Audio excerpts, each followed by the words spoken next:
Hi guys. I hope आप सभी बहुत अच्छे होंगे। काफ़ी टाइम आ गया है। एक ब्रेक आ गया था काफ़ी, आपको मैंने बताया था, शेयर किया था। घर पे वेडिंग थी तो उसमें भी, अब घर का वेडिंग है तो बहुत टाइम लग ही जाता है। फिर दो चार पेंडिंग काम और थे, मुझे लगा एक बारी में सारा पूरा कर लेता हूँ। बिकॉज़ अभी क्या है, क्वार्टर 2 के रिज़ल्ट्स आने शुरू हो गए हैं, बहुत सारी कंपनीज़ के रिज़ल्ट आने शुरू हो गए हैं। और मैं नहीं चाहता मतलब जो कंपनीज़ मैं ट्रैक करता हूँ उनके रिज़ल्ट आ जाएँ और मैं फिर 3-4 दिन बाद वीडियोस बनाऊँ। तो मुझे लगा कि फिर मेरे को अब एक लंबा एक इंटरवल चाहिए जिसमें मैं अब लगातार काम करूं। और जितनी कंपनीज़ को ट्रैक करता हूं, मैं इस फेज़ में यूजुअली बिज़ी ही रहता हूं। जितनी कंपनीज़ को ट्रैक करना है, बहुत सारी कंपनीज़ हैं, तो एक्साइटेड भी हूं। और अभी तो रिसेंटली आज मैं जिसको डिस्कस करने वाला हूं, पॉलीकैब को भी और केईआई के दोनों के Q2 के रिज़ल्ट आए हैं। मुझे कैसा लगा है उनका रिज़ल्ट, क्या कमेंट्री रही है मैनेजमेंट की, सब कुछ डिस्कस करूंगा। और सिंस मैं दोनों को पहले से भी फॉलो करता आ रहा हूं, तो एक मुझे लगा कि आज एक सही टाइम रहेगा कि गैप के बाद एक वीडियो स्टार्ट करने का। तो इन दोनों कंपनीज से शुरू करते हैं। केबल्स एंड वायर्स में है दोनों कंपनीज।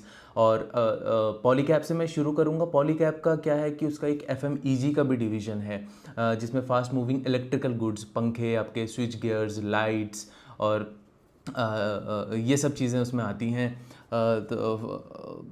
देखते हैं इसका रेवेन्यू कैसा रहा है, क्या सब कुछ रहा है पॉलीकैब का। दोनों का अगर मैं ओवरऑल बात करूँ ना, तो रेवेन्यू दोनों ने अपने गाइडेंस के हिसाब से बढ़ाए हैं। लेकिन अगर मैं मार्जिन्स की बात करूँ, पॉलीकैब में तो अच्छा खासा मार्जिन का कंप्रेशन आया है। अगर YoY में कंपेयर करूँ तो 3% का आया है। चलो पहले रिजल्ट देख लेते हैं, बाकी मैं बात करूँगा कि रिजल्ट मुझे ओवरऑल कंक्लूजन कैसा, मुझे कैसा लगा। अलग अलग तरीका है रिजल्ट को पढ़ने का भी।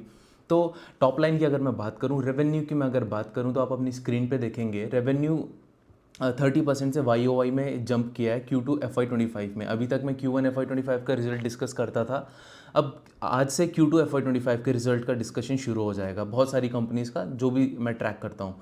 और 30% आप देखोगे YoY में जंप आया है, 17% QoQ में जंप आया है। और अगर H1 FY25 की बात करूं, H1 क्या होता है, Q1 और Q2 का कंबाइंड। अभी तो सिर्फ Q2 का रिजल्ट आया है, लेकिन हम Q1 का जो पहले रिजल्ट आया था उसके साथ अगर हम कंबाइन करके देखें, तो H1 FY25 में 26% YoY का ग्रोथ आया है रेवेन्यू में। ठीक है, अब हम दूसरे फिगर पे जाते हैं, ऑपरेटिंग, जिसको हम कहते हैं operating profit, operating margin, operating EBITDA. तो हम एबिटा की बात करते हैं। एबिटा में देखो, अब यहाँ पे क्या फ़र्क है, अब आप सिर्फ टॉप लाइन की बात करोगे ना, तो आपको लगेगा यार रिजल्ट तो बहुत ही अच्छा आया है कंपनी का। 30%, एक 1 लाख करोड़ मार्केट कैप है इस कंपनी का, पॉलीकैब का।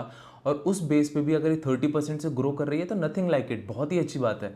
लेकिन क्या ये ग्रोथ मार्जिन एक्रेटिव था? क्या ये ग्रोथ मार्जिन्स को डाइल्यूट करके आया, या मार्जिन्स को मतलब उसमें एक्सपेंशन हुआ, या मार्जिन्स को मेंटेन करके आया? अब यहाँ से आपको क्लियरली समझ आएगा कि मार्जिन्स पे बहुत बड़ा हिट आया है। कैसे कि आपका 30% तो YoY टॉप लाइन बढ़ा, रेवेन्यू बढ़ा, लेकिन जो आपका ऑपरेटिंग एबिटा है वो सिर्फ 4% से बढ़ा YoY, और 8% क्वार्टर ऑन क्वार्टर। अगर H1 की भी मैं बात करूं, तो जो 26% बढ़ा था H1 FY25 में revenue, Q1 FY25 Q2 FY25 को मिला के जो बढ़ा था, तो एबिटा में सिर्फ 5% का जो हमको इंक्रीज देखने को यहाँ पे मिल रहा है। तो ऑब्वियसली मार्जिन्स का कंपैरिजन आया। अगर मैं बताऊँ, पॉलीकैब का हालत अभी इस टाइम पे ऐसा है कि इसके जो ग्रॉस प्रॉफिट है, जो इसका ग्रॉस मार्जिन है, वो पिछले 8-10 क्वार्टर में सबसे कम है। अब वो क्यों है, ऑब्वियसली इसको आगे जाके डिस्कस करेंगे। प्रॉफिटेबिलिटी, अब देखो आप, जो थर्ड सेक्शन है प्रॉफिटेबिलिटी का, प्रॉफिटेबिलिटी कंपनी की सिर्फ 4% से बढ़ी है। YoY क्वार्टर ऑन क्वार्टर देखेंगे तो भी 11% से बढ़ा है। और H1 FY25 में देखेंगे तो सिर्फ 2% से इसका प्रॉफिटेबिलिटी बढ़ा है। तो आपको बहुत ही ज़्यादा डेविएशन दिखेगा रेवेन्यू में, और उसको अगर कंपेयर करेंगे एबिटा और पैट में, तो हमें बहुत ज़्यादा एक डाइवर्जन देखने को मिल रहा है। ये क्यों हुआ है? ये कॉम्पिटिटिव प्रेशर से हुआ है कि मैनेजमेंट ने तो खुद ही आके रिजल्ट की कमेंट्री में बताया कि बहुत ज़्यादा कॉम्पिटिटिव प्रेशर है। पर्टिकुलरली ये इसीलिए भी हुआ है कि LME कॉपर के प्राइस, जो लंदन मेटल एक्सचेंज है, वहाँ पे जो कॉपर का प्राइस है, वो मई जून के टाइम पे वो I think it was hovering around $8,600 पर टन। फिर वो अचानक इंक्रीज होकर $9,800 पर टन का आ गया है। और यूजुअली हमने देखा है कॉपर के जो प्राइसेस होते हैं, 4-5% एक महीना में अगर वेरिएशन आ गया तो आ गया, उसको भी हम मानते हैं कि हायर एंड पे वेरिएशन आया है। लेकिन इस बार आप देखो 10% का ऊपर जा रहा है, फिर 10% से नीचे आ रहा है, और ये कंटिन्यू, ये मार्च अप्रैल से मैंने आपको पॉलीकैब का जब Q1 FY25 को डिस्कस किया था तब भी बताया था कि ये प्रॉब्लम आ रही है। जो LME में लंदन मेटल एक्सचेंज में जो कॉपर के प्राइसेस हैं उसमें बहुत ज़्यादा वेरिएशन आ रहा है, और कॉपर और एल्यूमिनियम इनके लिए रॉ मटेरियल है। अगर वही महंगा होगा तो अगर ठीक है हम मानते हैं कि 1-2 महीने में 3-4% का वेरिएशन आ गया है, तो ये हर 15-20 दिन में, हर एक महीने में एटलीस्ट अपना जो प्राइसिंग है उसको रिवाइज करते हैं, और 4-5% का इनको रॉ मटेरियल का प्राइस अपटिक लगा तो इसको आगे फॉरवर्ड कर देते हैं कस्टमर्स के पास। लेकिन अगर एक ही महीने में 10% का प्राइस में हमारा वेरिएशन आ जाएगा तो कंपनीज को भी दिक्कत होती है, पर्टिकुलरली अगर ये रिटेलर्स को, जो डीलर्स को अगर ये बांट रहे हैं, डिस्ट्रीब्यूटर्स को ये सामान भेज रहे हैं जिनसे हम खरीदते हैं आगे जाके। बिकॉज दो टाइप के इनके बिजनेस हैं, एक डीलर्स के डिस्ट्रीब्यूटर्स के थ्रू है, इन्होंने 2000 के नंबर्स को क्रॉस भी कर दिया है, नहीं ओ सॉरी वो के के केस में है। तो इनके जो डिस्ट्रीब्यूटर नेटवर्क है वो अलग है और इंस्टीट्यूशनल नेटवर्क है वो अलग है। लेट्स सपोज मैं रिलायंस हूँ, मुझे अपनी ऑयल एंड गैस की कोई रिफाइनरी खड़ी करनी है, उसके लिए मुझे ऑब्वियसली हाई एंड वाली केबल्स चाहिए, एक्स्ट्रा हाई वोल्टेज वाली केबल्स चाहिए जिसमें अच्छी सी एक शीथिंग हो, उसकी उसको हाइड्रोकार्बन से आप लेट्स से उसको हार्मफुल केमिकल से बचाने के लिए। तो मैं दुकान पे जाके केबल्स नहीं लूँगा, जो मेरा लोकल डीलर है उस पे जाके मैं क्यों लूँ, मैं तो डायरेक्टली KEI पे सॉरी पॉलीकैब के पास जाके अपना ऑर्डर प्लेस करूँगा ना। मैं तो इंस्टीट्यूशन हूँ, बल्क ऑर्डर प्लेस करूँगा, मुझे डिस्काउंट मिलेगा। जो डीलर है वो इतना डिस्काउंट दे भी नहीं पाएगा, और मोस्ट प्रोबेबली उस पर इतना सामान होगा भी नहीं कि जो मेरी रिक्वायरमेंट फुलफिल कर पाए। तो मैं हूँ इंस्टीट्यूशन। लेकिन जो डीलर क्या करता है इस केस में, जैसे रॉ मटेरियल का प्राइस का फ्लक्चुएशन होता है तो वो डी स्टॉकिंग शुरू कर देता है। तो जैसे अब प्राइस गिरने शुरू हुए तो डीलर क्या करता है, वेट एंड वॉच मोड में आ जाता है कि जब प्राइस पूरे गिर जाएंगे, जब और सस्ती हो जाएंगी केबल्स या वायर्स, तब मैं जाके KEI से या पॉलीकैब से वायर्स खरीदूंगा। तो इस केस में क्या हुआ, जब 10% का एक साथ डिक्लाइन आ गया तो ऑब्वियसली डी स्टॉकिंग होगा। जो डीलर है वो वेट कर रहा था, वॉच कर रहा था, तो पॉलीकैब ने क्या किया कि चलो ठीक है हम और प्राइस कम कर देते हैं, जितना प्राइस और रिवीजन मारते हैं और डाउनवर्ड प्राइस को कर देते हैं, ताकि डीलर अपना माल उठाए हमसे और आगे हम सेल्स का नंबर दिखा सके। तो यही चीज़ हुई है एग्जैक्टली। सेल्स का नंबर इन्होंने दिखाया है 30% का, विच इज़ वेरी गुड, लेकिन that came at the cost of margin. अब अगर आप बात करेंगे 3% का ऑलमोस्ट मार्जिन का डिक्लाइन हुआ है वाई की अगर हम बात करेंगे, तो it's a bad sign. But ठीक है, यहाँ पे हमको ये भी देखना है कि वोलेटिलिटी थी कॉपर प्राइसेस में। अगर ये मार्जिन्स का गाइडेंस तो अभी ये आगे जाके दे रहे हैं कि हमारा जो मार्जिन्स है वो 12 से 14% अभी भी है। वायर्स एंड केबल्स के डिवीजन की मैं बात करूं, बिकॉज इनके दो अलग डिवीजन और हैं पॉलीकैब का, FMEG और EPC वाले डिवीजन। मैंने बहुत क्लियरली इसको मैं आई बटन में डाल दूंगा, जो वीडियो है मैंने बहुत क्लियरली इसका बिजनेस मॉडल समझाया है, पिछली कुछ 8-9 वीडियोज़ के अंदर ही समझाया होगा। अगर आपको देखना है पॉलीकैब करता क्या है तो आपको वो देखना पड़ेगा, यहाँ पर मैं सिर्फ रिजल्ट डिस्कस करूँगा। तो FMEG वाला सेगमेंट मैं डिस्कस नहीं कर रहा हूँ, अभी नहीं कर रहा हूँ, करूँगा 2 मिनट बाद करूँगा। और EPC वाला नहीं कर रहा हूँ, मैं सिर्फ वायर एंड केबल्स की बात कर रहा हूँ। वहाँ पे 12 से 14% का इनका गाइडेंस था। और अगर हाँ, अब अगर आप देखेंगे स्लाइड में, ये वायर एंड केबल्स का डिवीजन है पर्टिकुलरली, तो रेवेन्यू भी आप चेक कर सकते हैं, एबिट भी आप चेक कर सकते हैं।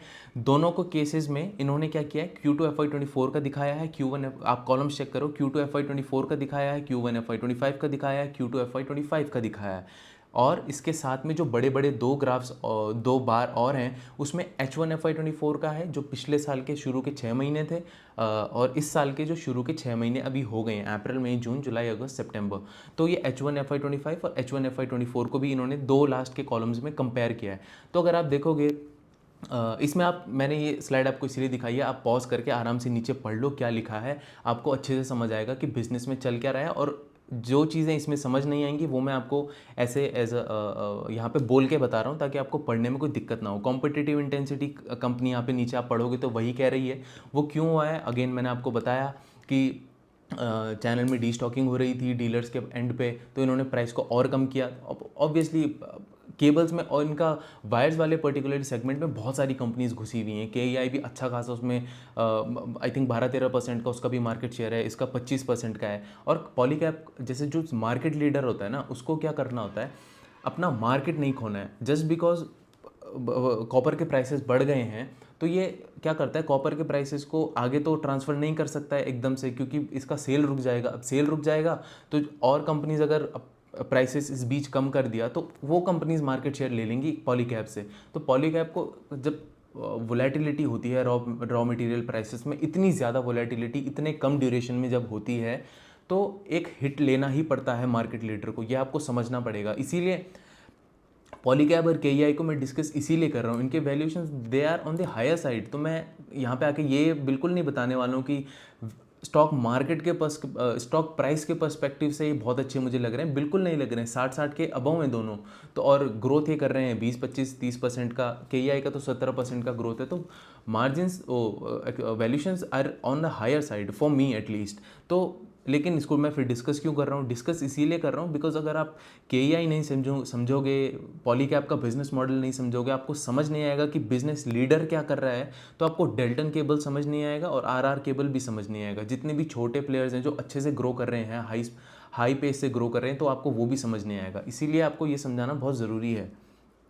तो आप एबिट भी और ये भी देख सकते हैं। और एबिट वाले जो दूसरा वाला सेक्शन है ग्राफ का, उसमें आप चेक करोगे तो बॉक्सेस जो हैं रेक्टेंगल, उसमें हमने मार्जिन्स लिखा हुआ है। तो मार्जिन्स भी आप देखो, अगर H1 FY24 के मार्जिन्स देखो 14.7% के थे, H1 FY25 में आते आते वो 12.4% के हो गए हैं। तो ऑब्वियसली मार्जिन्स पे कंप्रेशन आया है।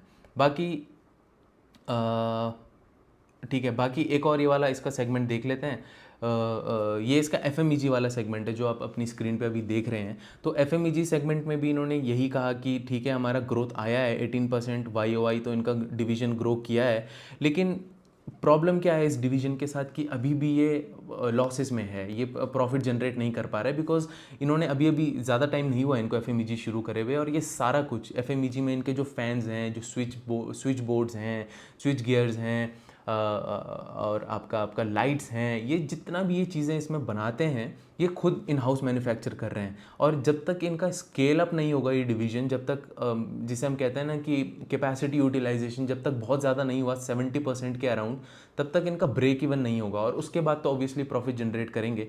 तो गाइडेंस कंपनी का अभी भी यही है कि इस साल भी हमारा FMEG वाला जो सेगमेंट है जो आप स्क्रीन पे देख रहे हैं, उसमें इस बार भी कोई प्रॉफिट नहीं आएगा। आप देखो यहाँ पे रेवेन्यू तो चलो ठीक है पॉजिटिव रहेगा ही, बिकॉज अगर आपने कुछ भी सेल किया है तो वो तो पॉजिटिव दिखाई गई। लेकिन एबिट दूसरा वाला आप फिगर चेक करेंगे ना, तो उसमें आपको दिखेगा Q2 FY24 में -60 मिलियन का, मतलब 6 करोड़ का लॉस था। और इस बार अगर देखेंगे Q2 FY25 में तो 25 करोड़ का लॉस है। 25 - 252 मिलियन मीन्स आपका 25 करोड़ का लॉस। आपको 10 से डिवाइड करना होता है जब आपको मिलियन टू करोड्स में कन्वर्ट करना है। और लास्ट के दो आप देखेंगे H1 FY24 और H1 FY25 में, तो लॉस इस बारी और बढ़ा है। पहले 11.6 CR का था, मतलब 116 मिलियन रुपीज़ का था, और इस बारी 27.9 CR का हो गया, ऑलमोस्ट 28 करोड़ का हो गया। और आप ऊपर मार्जिन्स भी चेक करेंगे ना, तो -1.8 पिछले H1 FY24 में थे और -3.6 H1 FY25 में आ गए हैं। तो मार्जिन्स पे भी कंप्रेशन आया है। और इसमें पर्टिकुलरली FMEG की मैं अगर बात करूँ तो फैंस का डिवीज़न अच्छा कर रहा है, इनके ऑनलाइन सेल्स भी फैंस में अच्छी ग्रो करी हैं। स्विचेस एंड स्विच गियर का इनको हमेशा से ही अच्छा करता आ रहा है। उसमें ये मैनेजमेंट का खुद का ये कहना है कि कंपटीशन कम है, इसीलिए जो स्विच और स्विच गियर्स हैं उसमें हमारा मार्जिन्स थोड़ा ज़्यादा है। और ये इंडस्ट्री वाइड होता ही है, मतलब अगर आप बिज़नेस को ट्रैक कर रहे हैं, अगर कॉम्पिटिटिव इंटेंसिटी कम है ना, तो आप थोड़ा ज़्यादा चार्ज कर सकते हैं अपने प्रोडक्ट पे। तो वही चीज़ है इसमें भी। लेकिन इनका लाइट्स एंड ल्यूमिनरीज वाला जो सेगमेंट है वो अभी से नहीं, बहुत पहले से इनको प्रॉब्लम दे रहा है। And if I remember it correctly, last time इन्होंने एक जेवी से बाहर निकले थे, जहाँ पे इन्होंने इतना लॉस किया कि इनकी जो नेटवर्थ थी, जिस आप शेयर होल्डर्स कैपिटल कहते हैं, वो भी खाली हो गई, वो भी नेट इनकी ज़ीरो में आ गई थी। तो लाइट वाला डिवीज़न इनका एक्चुअली इनको परेशानी कर रहा है काफ़ी टाइम से। तो अब होता क्या है ना, जैसे अब इनका FMEG वाला डिवीज़न है, मैंने बहुत बारी बताया आपको, फिक्स्ड कॉस्ट तो उतना ही आएगा। चाहे आप फिक्स्ड कॉस्ट क्या होती हैं, जो प्रोडक्शन पे डिपेंडेंट नहीं होती हैं। आप अगर लेट्स से आप कैपेसिटी यूटिलाइज 85% आपका कैपेसिटी यूटिलाइजेशन है, 85 नहीं 50 ही, 50% अगर आपका कैपेसिटी यूटिलाइजेशन है और उसको बढ़ के अगर आपका 70 या 80% भी हो गया, तो जो फिक्स्ड कॉस्ट हैं वो सेम रहेंगी।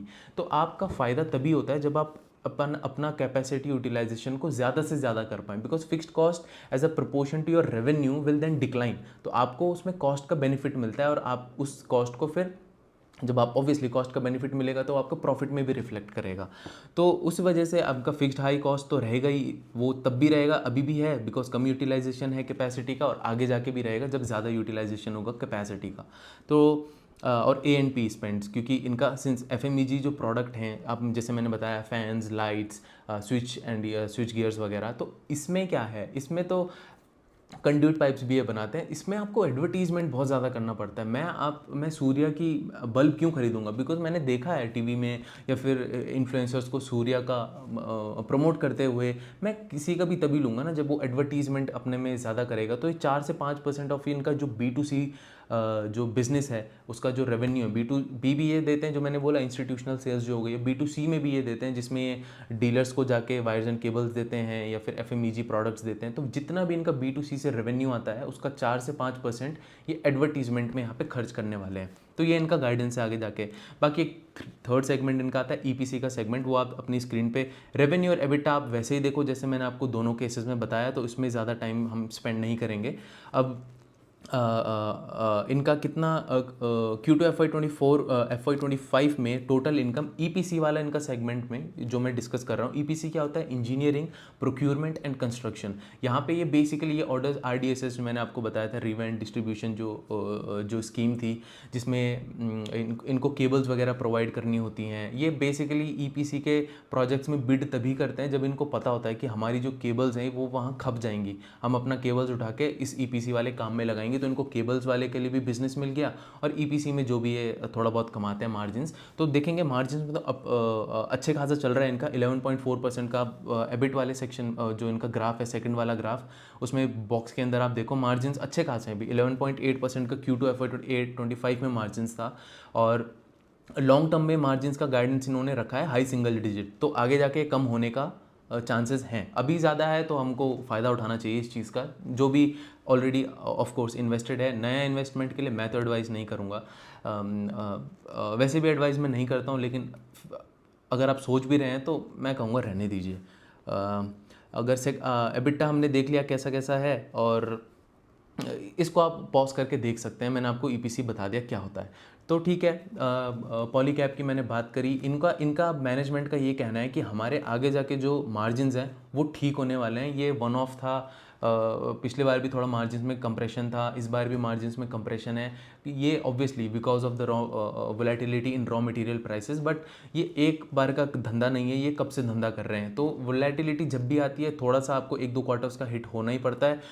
बहुत, मैं ये नहीं बोलूँगा बहुत नेगेटिव हिट हो गया, सब खराब हो गया, ख़त्म हो गया, बेच के घर चले जाओ, ऐसा कुछ नहीं है। बस थोड़ा सा ठीक ठाक कंप्रेशन आया मार्जिन्स में, वो अब कंपनी ने बताया क्यों, क्योंकि उन्होंने ग्रो भी ज़्यादा किया है। और मुझे ऐसा लगता है, आई सपोज कि अगर ये 30 की जगह लेट्स से 25 या 22% या 20% ग्रो करते तो मार्जिन्स पे इनको इतना ज़्यादा नुकसान देखना नहीं पड़ता, ठीक है। और इनका जो दूसरा एक इन्होंने 2021 में कोविड के बाद इन्होंने प्रोजेक्ट लीप जो लाया था, जिसमें कह रहे थे FY26 के एंड तक हम 20,000 करोड़ का रेवेन्यू जनरेट करेंगे। तो कंपनी का अब ये कहना है कि सिंस इन्होंने H1 FY25 में ऑलरेडी 10,000 का रेवेन्यू किया है, और Q3 और Q4 और अच्छे होने वाले हैं, तो ये 20,000 का तो एक साल पहले ही ये रेवेन्यू का टारगेट अचीव कर देंगे। और आई डोंट थिंक कुछ बताने के लिए बचा है। यस, अब कैश फ्लो अगर आप देखेंगे ना इस कंपनी का, तो मेरे पास अभी फिगर नहीं है, लेकिन मैं आपको दिखा दूंगा। तो कैश फ्लो अगर आप देखेंगे इस कंपनी का, पिछले बार ही 200 करोड़ में नेगेटिव में था। वो इसीलिए आपको दिखा नेगेटिव में क्योंकि इन्होंने इन्वेंट्री ज़्यादा कर ली थी। अब कैश फ्लो होता क्या है, कैश फ्लो मतलब अगर आप इन्वेंट्री आपने ज़्यादा खरीद ली है तो आपने, आपकी जेब से पैसा गया है, आपने इन्वेंट्री ज़्यादा खरीदी, रॉ मटेरियल ज़्यादा खरीदा, आपने दिया होगा डीलर को पैसा। तो जब आपकी जेब से पैसा गया है, कैश फ्लो का मतलब क्या होता है, कैश का किस टाइप से फ्लो चल रहा है, कैश अंदर आ रहा है कंपनी में या कैश बाहर जा रहा है। तो पिछले बार ही कैश फ्लो फ्रॉम ऑपरेशन हम हमेशा देखते हैं कंपनीज में, बहुत इंपॉर्टेंट चीज़ होती है। तो पिछले बार ये 200 करोड़ में नेगेटिव में था। वो इसीलिए था क्योंकि इन्वेंट्री भी बहुत ज़्यादा इन्होंने रखी हुई थी in anticipation of strong growth in the future quarters. तो उस वजह से क्या हुआ कि इनकी जेब से पैसा गया, कैश आउट गया, तो नेगेटिव में आता है। वो नेगेटिव मतलब उसको माइनस करते हैं हम नेट प्रॉफिट से। तो कैश तो इनका चला गया बाहर, ठीक है। अब दूसरा ये हुआ था कि इनका जो बिजनेस ईपीसी में और इंस्टीट्यूशनल बिजनेस में बहुत ज़्यादा इनका ग्रोथ मिला था। अब जब बिजनेस, अब ईपीसी वाले और इंस्टीट्यूशनल वाले बिजनेस में चैनल फाइनेंसिंग नहीं होती है। चैनल फाइनेंसिंग का मतलब क्या है कि जो ये डीलर्स हैं इनके, पॉलीकैब का जो डीलर है, अब डीलर के पास इतना पैसा नहीं है कि पॉलीकैब से माल उठाए और आगे अपने एंड कस्टमर को दे।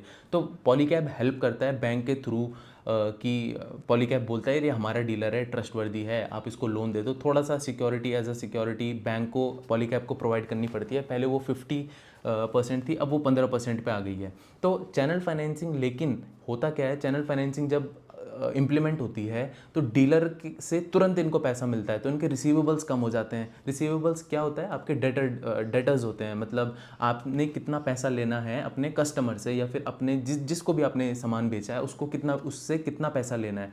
तो चैनल फाइनेंसिंग जब होती है तो बैंक तो इमीडिएटली लोन दे देता है डीलर्स को, और डीलर फिर वो पैसा पॉलीकैब को देता है। लेकिन उस केस में फिर क्या होता है कि रिसीवेबल आपके कम होते हैं। रिसीवेबल आपके कम होते हैं मतलब आपके करंट एसेट्स कम हुए हैं, वो ऐड होएगा। सॉरी, उसमें करंट एसेट्स बढ़े हैं ना हमारे, रिसीवेबल कम हुए हैं। इसको आप ऐसे समझो, रिसीवेबल कम होना मतलब अब जो हमारा पैसा था फंसा हुआ वो हमको मिल गया है, इसीलिए रिसीवेबल कम हुआ है, मतलब वो इन आया है पैसा, कैश फ्लो अंदर की तरफ हुआ है, बाहर की तरफ नहीं हुआ है। इन्वेंट्री में बाहर की तरफ हुआ था, यहाँ पे कैश फ्लो अंदर की तरफ हुआ है जब चैनल फाइनेंसिंग है जिस सेगमेंट में, डीलर्स वाले सेगमेंट में। लेकिन ईपीसी, सिंस मैंने बताया कि Q1 FY25 में इनका ईपीसी और इंस्टीट्यूशनल बिजनेस बहुत अच्छे से ग्रो किया था, उस केस में कि चैनल फाइनेंसिंग नहीं मिलती है, प्रोवाइड नहीं होती है, तो वहाँ रिसीवेबल डेज बढ़ते हैं, क्योंकि इंस्टीट्यूशंस भी आराम से पैसा देते हैं और ईपीसी वाले तो और ज़्यादा आराम से पैसा देते हैं। ईपीसी मतलब ये गवर्नमेंट के प्रोजेक्ट्स में काम करती है, आपको पता ही है कि गवर्नमेंट का पैसे देने का साइकिल बहुत ही लंबा होता है, तो वहाँ रिसीवेबल डेज बढ़ जाते हैं। अब जब आपके रिसीवेबल डेज बढ़ गए हैं तो मतलब आपने और उधार दे दिया है किसी को, और उधार आप कभी जब ही दे पाओगे ना जब आपके जेब से पैसा जा रहा है। तो जब आपके जेब से पैसा जा रहा है तो वो नेगेटिव में आता है, उसको और माइनस करेंगे। तो नेट प्रॉफिट में से आपने इन्वेंट्री तो और माइनस करी, बिकॉज आप, मैंने बताया कि इन्वेंट्री ज़्यादा इन्होंने रख ली थी, फिर इनके रिसीवेबल्स भी बढ़े, मतलब और पैसा खर्च हुआ, तो और वो माइनस करेंगे। तो इस वजह से इनका जो पिछले बारी नेट प्रॉफिट फ्रॉम ऑपरेशंस था वो नेगेटिव 200 करोड़ था, और इस बारी मैं एक सेकंड देख लेता हूँ कितना है। एक सेकेंड,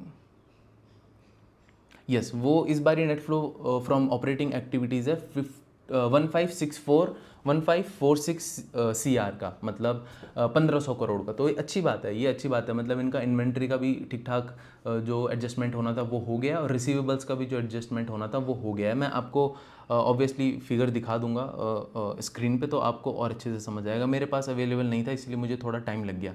अब हम बात करते हैं KEI की। इसमें आई होप टाइम ना लगे, ठीक है। अब KEI का हम ऊपर ऊपर से पहले रिजल्ट देखते हैं कैसा रहा। मैंने बताया मार्जिन कंप्रेशन तो हर जगह आया है।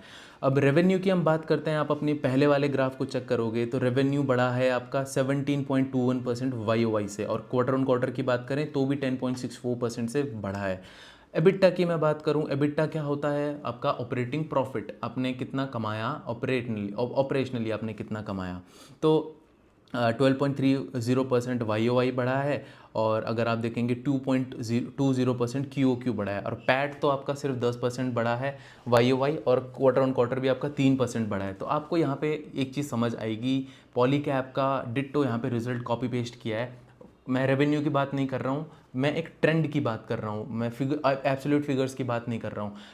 पॉलीकैब में भी आपने देखा रेवेन्यू कहाँ 30% से बढ़ा है, और आपका एबिटा और आपका पैट हार्डली 4-5% से बढ़ा है। लेकिन KEI के केस में अगर मैं बात करूँ 17% से इनका टॉप लाइन बढ़ा है, इनका गाइडेंस भी ऐसा ही था, 16 से 17% हम गाइड करेंगे, और एबिटा आप देखो सिर्फ 12% से, और 10% से इनका पैट बढ़ा है। तो ऑपरेटिंग लेवरेज यहाँ पे पूरी तरीके से गायब है। वो इसीलिए गायब है बिकॉज अगर सिंस पॉलीकैब कॉम्पिटिटिव इंटेंसिटी को फेस कर रहा है और उसको अपने प्राइसेस रिड्यूस करने पड़े और मार्जिन्स में कंप्रेशन आया, तो ऐसा हो ही नहीं सकता अनटिल अनलेस कोई मिरेकल हो जाए कि KEI को मार्जिन का कंप्रेशन ना है। आप देखेंगे आगे जाके, इसी आप स्लाइड में पढ़ो ना, देखो ना एबिटा का जो मार्जिन है Q2 FY20 बीच वाले से ग्राफ्स की मैं बात कर रहा हूँ, बीच वाले डब्बे की। तो आप देखो Q2 FY24 में मार्जिन हुआ करते थे 10.88, अब वो जाके Q2 FY24 में 10.42% के आ गए हैं।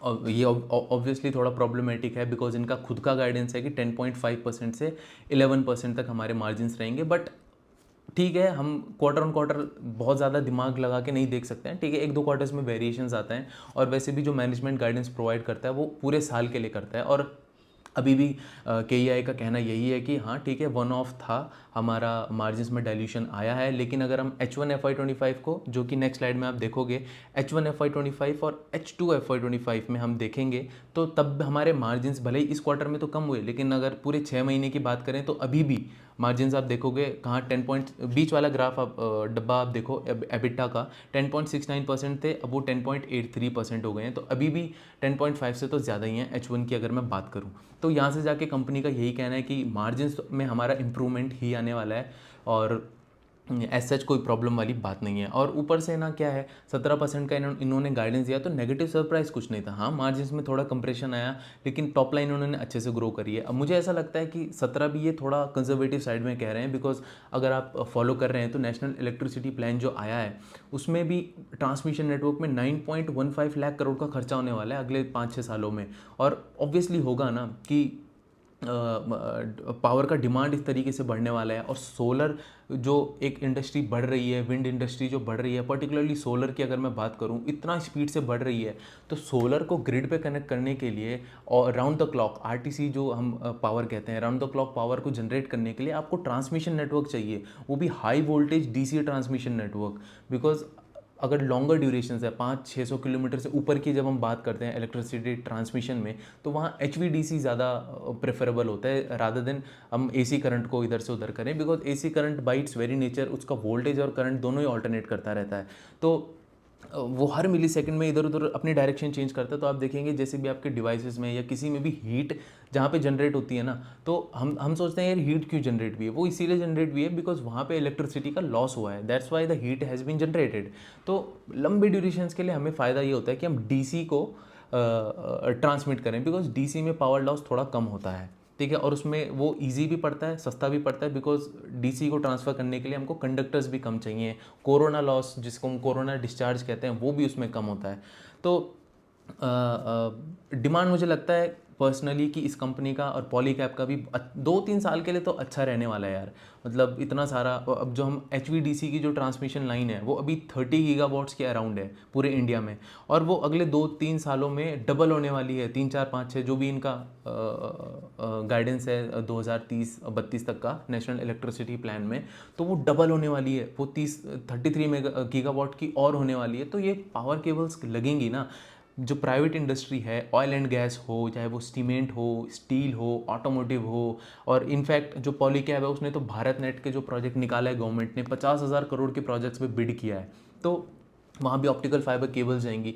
तो ये सब केबल्स बनाने में, अगर केबल्स के ऑर्डर तो जाएंगे ही जाएंगे ना, मतलब इतना इंफ्रास्ट्रक्चर का हो रहा है बूम, तो केबल्स कहाँ जाएंगी, केबल्स को भी जाना है, और वायर्स तो रेजिडेंशियल में जाएंगी जो रियल एस्टेट की। मैं इसीलिए तो मैंने बिल्डिंग मटेरियल का कंपनीज़ का सीरीज शुरू किया था, कि मुझे लगा कि अब रियल एस्टेट इतना पिकअप कर रहा है, तो जो कंपनीज़ मुझे सही लगी यहाँ पे जो ग्रो कर सकती हैं तो वो करेंगी। बिजनेस दोनों बहुत अच्छे हैं, बहुत ही सही चल रहे हैं, गाइडेंस मेंटेन कर रहे हैं, पुश है पूरे सेक्टर में, बस वैल्यूएशन दोनों के हायर हैं। अब इस बिज़नेस को तो मैंने आपको बता दिया, इससे आपको ये समझ आया कि पूरा वायर एंड केबल्स इंडस्ट्री में चल क्या रहा है। तो जब मैं RR केबल्स और डेल्टन को बात करूँगा, या और भी केबल इंडस्ट्रीज़ में और भी कंपनीज़ की बात करूँगा, तो आपको और जल्दी से चीज़ें समझ आएंगी, और आप बहुत ही अच्छा डिसीजन ले पाएंगे इन्वेस्टमेंट का, जो कि मैं बनाऊँगा, गिव मी सम टाइम। तो इसमें खास कुछ बताने लायक है नहीं। आप केबल्स एंड वायर्स का अपनी स्क्रीन पे देखो। इंस्टीट्यूशनल साइड मैंने बताया, इंस्टीट्यूशनल साइड होती है जो डायरेक्ट बिजनेसेस को जाके बेचते हैं। मैंने बताया cement, steel, oil and gas, किसी भी इंडस्ट्री को जाके, ऑटोमोटिव, कहीं भी जहाँ भी केबल की रिक्वायरमेंट है डायरेक्ट जाके बेचते हैं। सोलार सेल्स हो जो सॉरी सोलार प्लांट हो गए, जो सोलार का इतना सारा पावर जनरेशन हो रहा है। पम्प्ड हाइड्रो मैंने बताया, वो एक रिजर्वायर ऊपर एक रिजर्वायर नीचे, तो पानी ऊपर नीचे करते हैं depending on the requirement of electricity, उससे जनरेट होती है इलेक्ट्रिसिटी। बाकी जैसे आपका CESC है कैलकाटा वाला, जो आपका डिस्ट्रीब्यूशन वाली कंपनी है, आपका टॉरेंट पावर हो गई जो डिस्ट्रीब्यूशन साइड में है। तो इन सब से भी इनको बिजनेस आता है। तो ये इंस्टीट्यूशनल हो गए। तो इंस्टीट्यूशनल में आप इसको पॉज करके पढ़ें, इसमें मैं इंपॉर्टेंट चीज़ें बता देता हूँ, सारा बताता हूँ, सारा बताऊँगा तो 1 घंटे का वीडियो हो जाएगा। EHV इसमें केवल आपको एक टर्म दिखेगा, EHV मतलब extra high voltage cable. Extra high voltage cable होती है आपकी 120 किलोवाट, 200 किलोवाट, 360 किलोवाट, यहाँ तक की जो आपकी केबल्स होती हैं। हर कंपनी अपने हिसाब से उनको कैटेगराइज करती है, बट मोटा माटी आप समझो 220 किलोवाट से ऊपर जो भी केबल्स हैं वो एक्स्ट्रा हाई वोल्टेज केबल्स हो गई। वो क्यों ज़रूरी होती है, मैंने आपको ओम्स लॉ बताया है, right. Power is equal to voltage into current. Power को हम वॉट्स में डिनोट करते हैं, वोल्टेज को वोल्ट्स में, और करंट को एम्प्स में, ठीक है। तो हमें पावर की रिक्वायरमेंट फिक्स्ड है, तो हम पे 2 वेरिएबल बचे छेड़छाड़ करने के लिए। एक वोल्टेज बचा एक करंट बचा, P is equal to V into I. तो अब हम पे क्या ऑप्शन है, हमको पावर फिक्स चाहिए, हमें पता है हमें इतनी पावर चाहिए, तो या तो हम वोल्टेज को बहुत बढ़ा दें या तो हम करंट को बहुत बढ़ा दें। हमको अगर ज़्यादा पावर चाहिए, दोनों में से हम और कुछ नहीं कर सकते हैं, ये ओम्स का बेसिक लॉ है। तो अगर हम क्या करते हैं, वोल्टेज को कम रखते हैं, करंट को बढ़ाते हैं, तो जितना ज़्यादा करंट को बढ़ाएंगे उतना ज़्यादा आपका ट्रांसमिशन में इलेक्ट्रिसिटी का लॉस होगा। तो हम क्या करते हैं, करंट को ना बढ़ाते हैं, करंट को कम रखते हैं और वो वोल्टेज को बढ़ाते हैं। अब वोल्टेज को कैसे बढ़ाते हैं, ट्रांसफॉर्मर्स से। ट्रांसफॉर्मर्स का काम ही क्या होता है, आप जो ट्रांसमिशन, इलेक्ट्रिसिटी का ट्रांसमिशन कैसे होता है, यहाँ जनरेट हुई, चाहे फर्स्ट वो जनरेट होती है, चाहे वो थर्मल पावर प्लांट से जनरेट हो, चाहे वो हाइड्रो एनर्जी जनरेट हो, चाहे वो आपका न्यूक्लियर से जनरेट हो, चाहे वो सोलार से जनरेट हो, चाहे वो विंड से कोई भी सोर्स है आपका जहाँ से इलेक्ट्रिसिटी जनरेट हुई, वहाँ से आपका ट्रांसमिशन नेटवर्क में आएगी, जहाँ से अब इलेक्ट्रिसिटी जनरेट तो हो गई, उसको अब ट्रांसमिट करना है, आपके घर तक पहुँचाना है। तो अब ट्रांसमिट होकर डायरेक्ट घर तक नहीं आएगी, बीच में डिस्ट्रीब्यूशन नेटवर्क भी होगा जो आपके लोड से कनेक्टेड होगा, मतलब आपके घर से कनेक्टेड होगा या बिजनेसेस से कनेक्टेड होगा। तो ट्रांसमिशन में हम क्या करते हैं, स्टेप अप ट्रांसफॉर्मर रखते हैं जो आपकी वोल्टेज को एकदम बढ़ा देता है। जब वोल्टेज बढ़ गई तो करंट के ट्रांसमिट की रिक्वायरमेंट कम हो गई, करंट क्योंकि power is equal to V into I, V बढ़ गया तो आपको I कम रख के आपका काम चल जाएगा। तो I कम रख के काम चलेगा मतलब आपका करंट का लॉस कम होगा, ठीक है। तो ट्रांसमीटर जब जो ट्रांसमिशन नेटवर्क होता है वहाँ पे एक स्टेप अप ट्रांसफॉर्मर होता है जो वोल्टेज बढ़ाता है। डिस्ट्रीब्यूशन साइड में आते आते एक स्टेप डाउन ट्रांसफॉर्मर लगा होता है जो आपकी वोल्टेज को कम कर देता है। तो उससे आपका वापस से, क्योंकि आप अगर वही वोल्टेज, बढ़ी हुई वोल्टेज आप अपने घर में भेजोगे तो घर में आग लग जाएगी, लिटरली वाली आग, मतलब जो रिश्तेदार पड़ोसी आग लगाते हैं वो वाली नहीं, एक्चुअली में आप घर में आग लग जाएगी। इसीलिए स्टेप डाउन ट्रांसफॉर्मर लगा होता है, तो वो आपकी वोल्टेज को कम कर देता है, बाकी वापस से करंट को बढ़ा देता है, ठीक है। तो ये आप पॉज करके पढ़ सकते हैं। इसमें आपको एक और टर्म मिलेगा SS वायर्स, उसका मतलब होता है स्टेनलेस स्टील वायर्स, ठीक है। और ये इंस्टीट्यूशनल वाला सेगमेंट है। बाकी आया डीलर और डिस्ट्रीब्यूशन वाला सेगमेंट, वो भी आप अपनी स्क्रीन पे देखो। तो sales through dealers and distributors, मतलब जो हमारे हमारे घर के आसपास बिजली की कोई भी दुकान हो जहाँ पे सामान मिलता है, तो उनके थ्रू जो सेल्स हुआ है वो 36% से बढ़ा है YOY। और कंट्रीब्यूशन कितना हो गया है H1 FY25 में 53। अगर Q2 की मैं बात करूँ, सिर्फ Q2 की, तो पूरा जो केबल्स एंड वायर्स का सेल है थ्रू डीलर्स एंड डिस्ट्रीब्यूटर्स वो 55% हो चुका है ओवरऑल सेल्स, ठीक है।